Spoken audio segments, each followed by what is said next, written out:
नमस्कार दोस्तों, मेरा नाम है अनुराधा सिंह और आज हम लोग एक बहुत ही महत्वपूर्ण टॉपिक के बारे में बात करने वाले हैं। मैंने आपको पहले ही डाइजेस्टिव सिस्टम पढ़ा दिया था। हमारा पाचन तंत्र जो है वो संपन्न हो गया था दोस्तों। उसमें बहुत सारे मेजर स्टेप्स मैंने आपको पढ़ा दिए थे। मैंने आपको बता दिया था कि पाचन तंत्र किस प्रकार से आपका वर्क करता है। उसमें मैंने आपको आपके पेट का काम तक का पूरा बता दिया था, माउथ का पूरा काम जो है बता दिया था। ये सारी चीज़ें मैंने आपको कन्फर्म कर दी थी। दाँत किस प्रकार से वर्क करता है, क्या उसका काम होता है, कैसे भोजन आपके नीचे जाता है पेट वाले भाग में, उन सारी चीज़ों के बारे में मैंने आपको कन्फर्म कर दिया था। अब आज दोस्तों जो हमारा टॉपिक है ना, वो हमारा पेट से आगे की ओर हम लोग बढ़ेंगे। अब हम बात करेंगे लिवर की, ठीक है? दोस्तों लिवर कैसे काम करता है उसके बारे में हम समझेंगे। क्या होता है दोस्तों, जो आपका लिवर होता है ये एक बहुत ही महत्वपूर्ण भाग होता है आपके शरीर का। लिवर की यदि बात करें दोस्तों तो इसका सिचुएशन कुछ यहाँ पे है, यानी कि आपके पेट के ऊपरी भाग में ये मौजूद है। इनका काम क्या होता है? देखिए, कल मैंने आपको बताया था कि खाना आपके इस ग्रास नली से यानी भोजन नली से होते हुए सीधे आपके यहाँ पे आ जाएगा, यानी कि आपके आमाशय में आ जाएगा, आपके पेट में आएगा। आपके पेट में जो खाना होता है वो 3 से 4 घंटे पूरा रहता है टोटल। उसके बाद उस खाने को काइम कहते हैं, जो वो लुगदी बन जाती है। कल मैंने यह बातें आपको बताई थी। मैंने ये भी बताया था कि आपके पेट में HCl निकलता है, रेनिन नाम का एंजाइम निकलता है और उसके अलावा पेप्सिन नाम का भी एंजाइम निकलता है। ये सारी चीज़ें अलग-अलग चीज़ों को तोड़ने का काम करती हैं, जो कि हम खाते हैं। इसके बारे में कंप्लीट वीडियो देखने के लिए आप एक बार प्रीवियस क्लास में जाइए, प्रीवियस वाले वीडियो में जाइए, जिसमें पाचन तंत्र का पहला पार्ट आपको मिलेगा। अब यहाँ पे आज हमें बात करनी है कि किस तरीके से लिवर काम करता है। लिवर जो है दोस्तों, उसका पूरा काम यही होता है कि वो आपके शरीर का जो भी वेस्ट है, जो भी वर्ज्य पदार्थ है, उसको रिमूव करे। आपने जो उल्टा सीधा खा रखा है उसको वो साफ करे। इसका जिम्मेदारी यही होता है। दूसरा इसका काम क्या होता है दोस्तों, आप जितना भी फैट खाते हैं, आप जितना भी वसा खाते हैं, उनको पचाने के लिए यही मदद करते हैं। ठीक है। अब ये उनको पचाते कैसे हैं? यहाँ से एक पित्त रस निकलता है, जिसे हम बाइल जूस के नाम से जानते हैं। दोस्तों ये जो बाइल जूस होता है वो पित्तरस आपके लिवर में बनता है, आपके यकृत में बनता है। दूसरी बात ये भी आपको याद रखना है कि यकृत में जो बाइल जूस बनता है दोस्तों, वो थोड़ा सा हरा और पीले कलर का होता है। हरा कलर पीलापन लिए हुए उसमें पाया जाता है। वैसा ही आपका पित्तरस देखने में आपको लगेगा। और वो नेचर में कैसा होता है, थोड़ा सा क्षारीय होता है। क्षारीय यानी कि थोड़ा सा बेसिक होता है। बेसिक होने के कारण से क्या होता है कि वो जो भी आपके पेट में पहले से खाना था वो अम्लीय हो चुका था, क्योंकि वहां पे HCl था। अब उसको जब भी न्यूट्रलाइज करना बहुत जरूरी है, उसको बीज का बनाना बहुत जरूरी है, या ना ही वो अम्लीय रहे, ना ही वो पूरे तरीके से क्षारीय रहे। इसके लिए वो उदासीन होना उसका जरूरी है। तो लिवर क्या करता है, वही एक आपका रस निकालता है, जिसे हम पित्त रस के नाम से जानते हैं। दोस्तों पित्त रस कैसे काम करता है, यहाँ पे लिखा हुआ है कि ग्रीन और येलो कलर का ये क्षारीय तरल होता है। ये बेसिक होता है नेचर में, यानी कि इसका पीएच आपको 7.6 से 7.7 मिलेगा। पीएच क्या होता है दोस्तों? पीएच का मतलब होता है किसी भी चीज में कितनी अम्लीयता है, कितनी क्षारीयता है, ये आप जानेंगे। अम्लीयता क्षारीयता का मतलब मैंने आपको कल बताया था कि कोई भी चीज अगर बहुत हार्ड होती है, बहुत स्ट्रांग होती है, किसी चीज को जला सकती है, तो वो आपकी एसिड कहलाती है। बेसिक के पास ऐसा, जो भी मतलब क्षार होते हैं, उनके पास ऐसा गुण नहीं होता है। तो बस बाइल जूस नेचर में कैसे होते हैं, आपके क्षारीय होते हैं, और ये आपका बाइल जूस सिक्रीट करेगा लिवर। और लिवर इसको जैसे ही सिक्रीट करेगा दोस्तों, उसके बाद क्या होगा, वसा का पाचन होगा। आप जितना भी फैट खाते हैं उसको पचाने की जिम्मेदारी आपके लिवर को मिली हुई है। ठीक है, याद रहेगा आपको ये बात। दूसरी बात आप ये याद रखिएगा दोस्तों कि जो बाइल जूस होता है उसमें कुछ आपके वर्णक होते हैं, कुछ आपके ऐसे पिगमेंट होते हैं जो कलर देने का काम करते हैं। ठीक है। देखिए दोस्तों, इसमें क्या होता है, बाइल सॉल्ट और बाइल पिगमेंट दोनों मिला करके ये बनता है। अब बाइल सॉल्ट की अगर बात करें, पित्त लवण की बात करें, तो ये क्या करते हैं दोस्तों, पित्त लवण पित्त को क्षारीय बनाने का काम करते हैं। और साथ ही साथ ऐसे विटामिन विटामिन दोस्तों आपके दो तरीके के होते हैं। एक तो ऐसे होते हैं जो जल में घुलनशील होते हैं, दूसरे ऐसे होते हैं जो वसा में घुलनशील होते हैं। तो बेसिकली ये करता क्या है, ये जो भी विटामिन आपका है जो कि वसा में घुलनशील है, उनको डाइजेस्ट करेगा, उनको पचाएगा। इनका मेजर काम यही होता है। दूसरा होता है आपका बाइल पिगमेंट दोस्तों, पित्तवर्धक होता है। ये क्या करेगा, दो तरीके के वर्धक जो है बाइल से आपके निकलते हैं, एक बिलरुबिन है, दूसरा बिलवर्डिन है। अब दोस्तों ये बिलरुबिन बिलवर्डिन कहाँ से आते हैं, इनका क्या काम है, आपके शरीर में जो रक्त कोशिकाएं होती हैं, जब वो डेड होने लगती है, जब वो मरने लगती हैं, तो बिलरुबिन वहां पे जाके मदद करता है, यानी कि उसको ब्रेक करने में पूरे तरीके से मदद करता है। अब यहाँ पे जो बिलिरुबिन और बिलिवर्डिन है दोस्तों, जब किसी को भी पीलिया होता है, आपने देखा होगा पीलिया जिसको होता है उसके लिवर पे ही सबसे ज्यादा असर पड़ता है ना। उसका लिवर सबसे पहले उस पे असर पड़ता है। तो लिवर में से क्या असर पड़ता है दोस्तों, वहां पे उस दौरान बिलिरुबिन बहुत बनता है। बिलिरुबिन बहुत बनता है जो कि आपकी पूरी बॉडी को पीला कर देता है, नाखून पीले हो जाते हैं, आंख पीला हो जाता है इन्हीं की वजह से। तो ये भी आपके लिवर का ही एक भाग है। आपके लिवर से निकलने वाले बाइल जूस में यानी कि आपके पित्त रस में दो ऐसे कंपोनेंट हैं, दो ऐसे सॉल्ट हैं जो कि पाए जा रहे हैं। एक को हम कहते हैं सोडियम कार्बोनेट, दूसरे को हम कहते हैं सोडियम ग्लाइकोलेट। सोडियम कार्बोनेट जो है दोस्तों ये नेचर में क्षारीय होता है, इसी वजह से जो भी आपका पित्त रस होता है वो नेचर में क्षारीय होता है। सोडियम ग्लाइकोलेट जो है ये भी एक कंपोनेंट होता है, याद रखिएगा इसको दोस्तों। अब ये सब मिलकर के एक ही काम कर रहे हैं। एग्जाम में आपको क्वेश्चन क्या आता है इसमें से कि पित्त रस का नेचर कैसा होता है, बोलेंगे क्षारीय। कलर कैसा होता है, ग्रीनिश येलो। बोलेंगे सॉल्ट कौन सा है, बोलेंगे सोडियम कार्बोनेट और सोडियम ग्लाइकोलेट।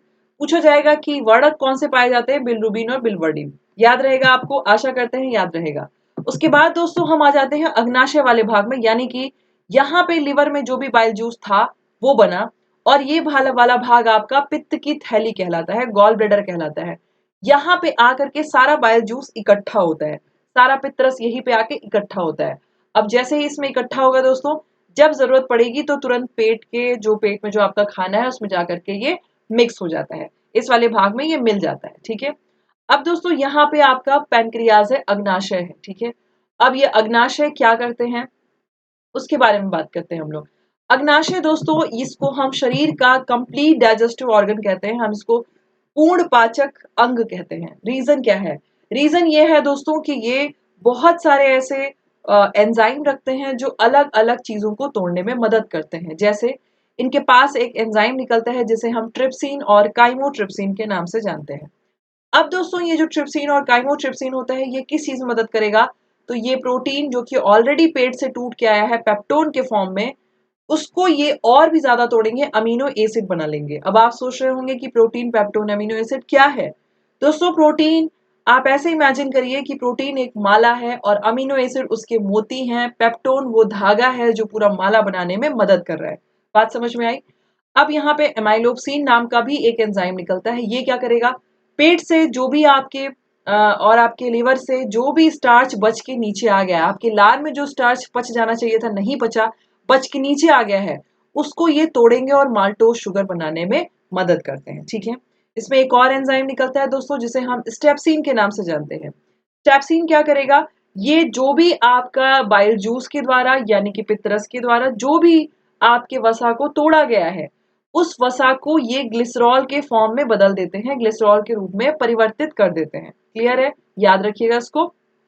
अब दोस्तों आपका पाचन पूरा कंप्लीट हो गया यहाँ पे पैनक्रियास तक, यानी कि आपके अग्नाशय तक का जो पाचन था वो संपन्न हो गया।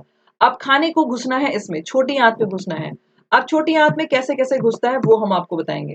पहले ही मैंने आपको कह दिया था पिछले वाली वीडियो में कि छोटी आंत के 3 भाग होते हैं। सबसे पहला भाग जो यहाँ पे शुरू हो रहा है उसे हम कहते हैं ड्यूडेनम, ठीक है दोस्तों। दूसरा भाग जो होता है वो क्या कहलाता है, आपका जेजुनम कहलाता है। तीसरा भाग जो होता है उसे हम इलियम के नाम से जानते हैं, हिंदी नाम भी इसके यही सेम ही है। अब बात आती है यहाँ पे कि जो ये है ये सब पाचन कैसे करते हैं। ड्यूडेनम में जो भी दोस्तों पूरा पचा हुआ खाना है पैनक्रियास के द्वारा भी जो पच गया और ड्यूडेनम से होते हुए आपके छोटी आंत के अंदर एंट्री कर जाता है।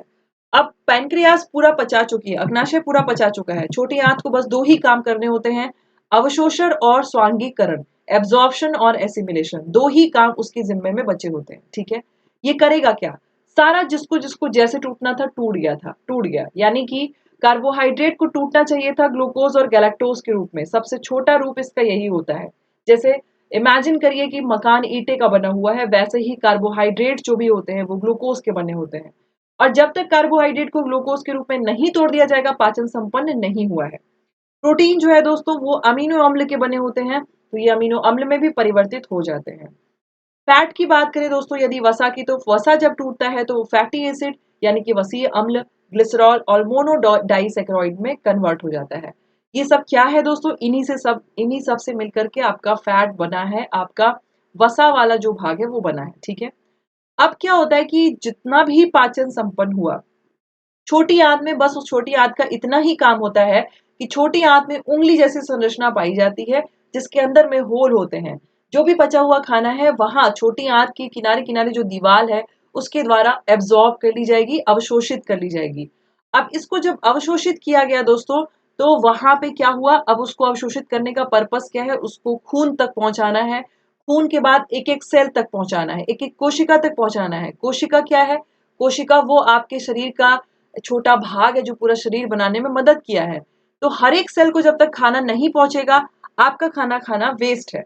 ये लोग यही करते हैं। छोटी आंत पहले अवशोषण करेगी विलाई से, यानी कि यहां से अवशोषण कर ली, उसे हम विलाई कहते हैं। ये भी क्वेश्चन बार बार पूछा जाता है। उसके बाद वहां से रक्त से होते हुए प्रत्येक कोशिकाओं तक भोजन को पहुंचा दिया जाता है। ठीक है, तो प्रत्येक कोशिकाओं तक भोजन को पहुंचाने की क्रिया एसिमिलेशन कहलाती है, यानी कि स्वांगीकरण कहलाती है। ठीक है, क्लियर है, याद रहेगा आपको ये बात। आपसे कोई पूछे कि छोटी आंत के काम में अवशोषण और स्वांगीकरण में अंतर क्या है, तो आप बोलेंगे अवशोषण का मतलब हुआ चीजों को सिर्फ एब्जॉर्ब करना, स्वांगीकरण का मतलब हुआ वहां से लेकर के एक एक सेल तक, एक एक कोशिका तक उसको पहुंचा देना, वो आपका स्वांगीकरण कहलाएगा। बात समझ में आई आपको दोस्तों?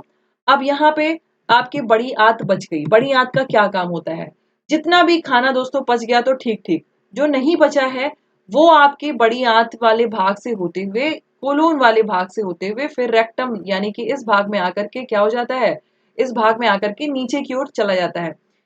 अब देखिए होता क्या है, बड़ी आंत क्या करती है, बड़ी आंत सिर्फ उत्सर्जी अंग के तौर पर इसमें काम कर रही है, यानी कि एक्स्ट्रा वाटर जो भी है उसको एब्जॉर्ब कर लेगा और जो भी आपका सॉल्ट है उसको एब्जॉर्ब कर लेगा। हालांकि ये पाचन तंत्र का एक अंग है, लेकिन हम इसके इस गुण के कारण इसको उत्सर्जन में भी गिनते हैं, यानी कि हमारे बॉडी से गंदगी को साफ करने वाले अंग के तौर पर भी इसे हम जानते हैं। तो यहाँ पे जो आपका पैनक्रियास है दोस्तों, जो आपका अग्नाशय है, उनका एक ही काम होता है, ये वाटर को एब्जॉर्ब करेंगे और सॉल्ट को एब्जॉर्ब करेंगे। क्लियर है, याद रखिएगा इसको।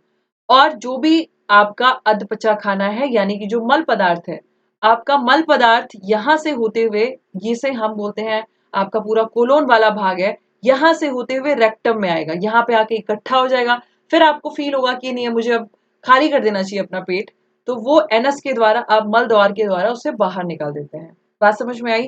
तो आशा करते हैं दोस्तों कि आपको ये क्लास मेरी समझ में आई होगी। मैंने इस इमेज में सब कुछ आपको बता दिया। हम एक बार लास्ट कंपाइल कर लेते हैं दोस्तों। मुख गुहा में मैंने आपको बोला था कि 3 लार के एंजाइम हो, 3 लार की ग्रंथियां होती हैं, पैरोटिड और सब मैंडिबुलर और सबलिंगुअल। ठीक है, मैंने आपको दांतों में भी बताया था 3-2-1-2 फॉर्मूला होता है। सबसे पीछे वाला दांत मोलर, आगे वाला प्री मोलर, फिर आपका इंसीजर, फिर आपका कैनाइन। 4 दांत, आपके 4 टाइप के दांत मौजूद होते हैं। खाना आपका ऑसोफेगस के द्वारा होते हुए, यानी कि खाद्य नली के द्वारा होते हुए नीचे पहुंचेगा। यहाँ पे मैंने एक आपको मूवमेंट बताया था, एक आपको गति बताई थी, जिसे हम पेरिस्टालसिस के नाम से जानते हैं। वहां से होते हुए पेट में आएगा और पेट में जैसे ही आएगा वहां पे बहुत सारे एंजाइम उसको मिलेंगे। एक तो आपको HCl मिलेगा, उसके अलावा इसमें पेप्सिन मिलेगा, रेनिन मिलेगा। 3 एंजाइम तो एकदम सीधे सीधे हैं जो इसमें मिलते हैं, और ये लोग मिलकर क्या करेंगे, खाने को पचाने का काम करते हैं। लीवर निकालेगा बाइल जूस, पित्तरस, और वो पित्तरस को बना के इकट्ठा कहाँ करेगा, पित्त की थैली में, यानी कि गॉल ब्लैडर में। और जिस पाइप के द्वारा ले आके पेट के खाने में मिला देगा उसे हम कहते हैं बाइल डक्ट, उसे हम कहते हैं पित्त नलिका। उसके बाद दोस्तों जो भी आपका भोजन होता है वो जैसे ही नीचे की ओर आएगा, अग्नाशय से अग्नाशयी रस निकल जाएगा। वहां से क्या सिक्रीट होता है, वहां से सिक्रीट होता है ट्रिप्सिन, काइमोट्रिप्सिन और आपका स्टेप्सिन। और उसके अलावा दोस्तों ये फैट को भी जो है डाइजेस्ट करने के लिए एक लाइपेज नाम का भी एंजाइम सिक्रीट करता है। उसके बाद छोटी आंत में खाना आएगा, अवशोषित होगा, स्वांगीकरण हो जाएगा, एब्जॉर्प्शन और एसिमिलेशन, मतलब एक बार एब्जॉर्ब हुआ फिर ब्लड के द्वारा प्रत्येक कोशिका तक पहुंच गया। फिर भोजन आपके लार्ज इंटेस्टाइन में, यानी कि बड़ी आंत में आएगा, और बड़ी आंत से में वही भोजन आएगा जो अनडाइजेस्टेड है, जो पच नहीं पाया, और वो रेक्टम के द्वारा होते हुए, एनस के द्वारा होते हुए बाहर हो जाएगा। तो ये हमारा पूरा पाचन तंत्र दोस्तों संपन्न हो गया है। मैंने आपको इस वीडियो में 3-4 टॉपिक कंप्लीट कर दिया, मतलब इस चैनल पे, वीडियो पे नहीं, इस चैनल पे मैंने आपको 3-4 टॉपिक कंप्लीट कर दिया। तो हम आशा करते हैं कि अब हम अगर आपसे इन चीजों का लाइव टेस्ट लेंगे तो आप उसके लिए तैयार हैं। यानी कि मेरे कहने का मतलब ये था, कल हमारा एक लाइव टेस्ट होगा, उसमें हम लोग बात करेंगे कि आपको कितना क्वेश्चन समझ में आ रहा है इन सारे चैप्टर से, कितना नहीं आ रहा है। हम उसके बारे में बात करेंगे। अगर लाइव सेशन अगर कंडक्ट हो गया फिर तो ठीक है, नहीं तो रिकॉर्डेड क्लास आपको मिल जाएगी। हम ये एश्योर नहीं कर सकते कि लाइव क्लास मिली जाएगी, क्योंकि थोड़ा-सा इसका सिस्टम लाइव क्लास का इसमें थोड़ा-सा है अभी, थोड़ा प्रॉब्लम है। तो देखते हैं क्या हो सकता है। क्वेश्चन आपको कल ज़रूर मिलेंगे इसके, ठीक है? थैंक यू सो मच, अपना ख्याल रखिएगा और वीडियो को लाइक ज़रूर कर दीजिएगा, अपने दोस्तों के साथ शेयर भी कर दें। चैनल को सब्सक्राइब करना बिल्कुल भी मत भूलिएगा। Thank you so much.